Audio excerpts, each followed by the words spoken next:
In this question, find number of roots of the equation x square minus 2x minus 5 का mod equal to lambda for different value of lambda. तो अगर इस तरह से number of solution, देखो यहाँ पे दो फंक्शन है, एक फंक्शन एफ ऑफ एक्स, इसको ले लो, ठीक है। ये वाला पार्ट जो है हमारा एफ ऑफ एक्स है, ये हमारा जी ऑफ एक्स है। जब नंबर ऑफ सॉल्यूशन फाइंड करना है तो एफ ऑफ एक्स हमारा क्या है, मॉड एफ ऑफ एक्स जो है हमारा क्या है, मॉड में x square minus 2x minus 5 का मॉड है।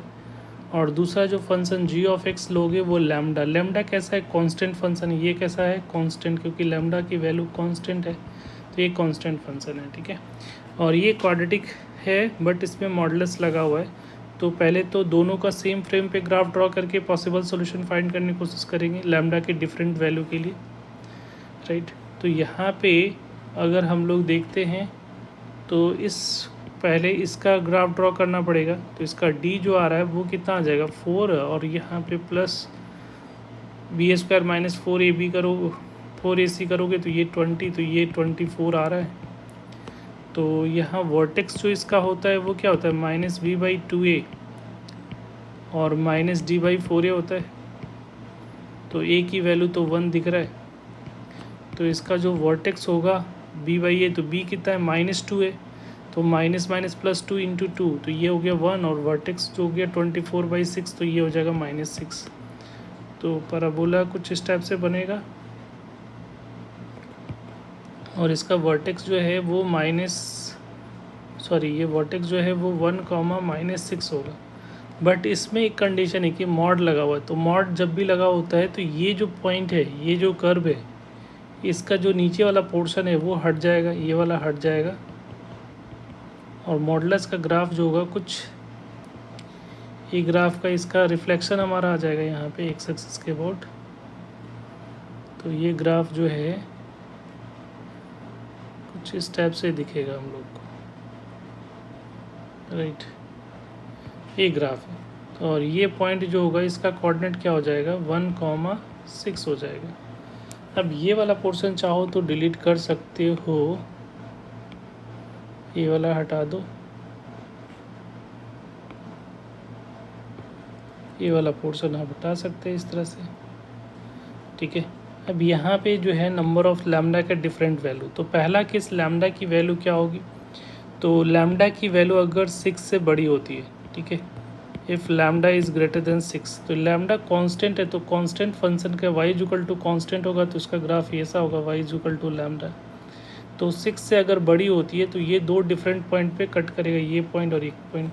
तो उस केस में नंबर ऑफ सॉल्यूशन जो होंगे वो नंबर ऑफ सॉल्यूशन कितने हो जाएंगे, नंबर ऑफ सॉल्यूशन अगर पूछा है तो वो उस केस में 2 होंगे, ठीक है, जब लैम्डा की वैल्यू 6 से बड़ी होगी, 6 से बड़ी होगी तो,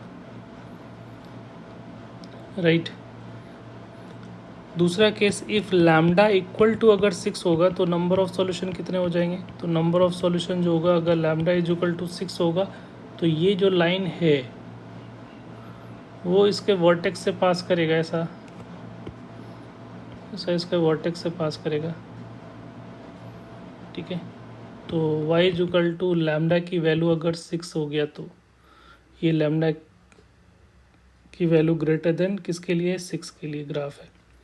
ये लैम्डा की वैल्यू अगर 6 के इक्विवेलेंट होगा तो ये नंबर ऑफ सॉल्यूशन कितने हो जाएंगे, 3। If lambda is equal to अगर लैम्डा की वैल्यू 0 से लेकर 6 के बीच में लाई करता है, ठीक है, तो ये ग्राफ जो है यहाँ से पास करेगा, तो y is equal to lambda, और यहाँ पे लैम्डा जो है वो 0 से 6 के बीच में लाई कर रहा है, 0 से 6 के बीच में लाई करेगा। तो उस केस में नंबर ऑफ सॉल्यूशन कितने होंगे, 1, 2, 3 एंड 4। तो उस केस में नंबर ऑफ सॉल्यूशन जो होंगे वो कितने हो जाएंगे, 4 हो जाएंगे। Next case if lambda equal to अगर 0 होगा तो ये एक्स एक्सिस है वही हमारा लैम्डा इक्वल टू 0 होता है, हो जाएगा। तो उस केस में भी कितने सॉल्यूशन होंगे, 2 सॉल्यूशन होंगे। तो उस केस में नंबर ऑफ सॉल्यूशन जो होंगे वो कितने हो जाएंगे, 2 हो जाएंगे। एक लास्ट केस है जब लैम्डा की वैल्यू लेस देन 0 मतलब निगेटिव होगा, तो निगेटिव होगा तो एक्स एक्सिस के नीचे से लाइन पास करेगा, ठीक है, ऐसा। सपोज ये एक्स एक्सिस है ना, तो एक्स एक्सिस के नीचे जाएगा, तो उस केस में क्या हो जाएगा, नंबर ऑफ सॉल्यूशन जो होंगे वो कितने हो जाएंगे, 0 हो जाएंगे। तो ये पॉसिबल लैम्डा के डिफरेंट वैल्यू जो जितने रियल वैल्यू हैं उसके लिए पॉसिबल सॉल्यूशंस यहाँ से इस तरह से हम लोग फाइंड कर सकते हैं। Thank you.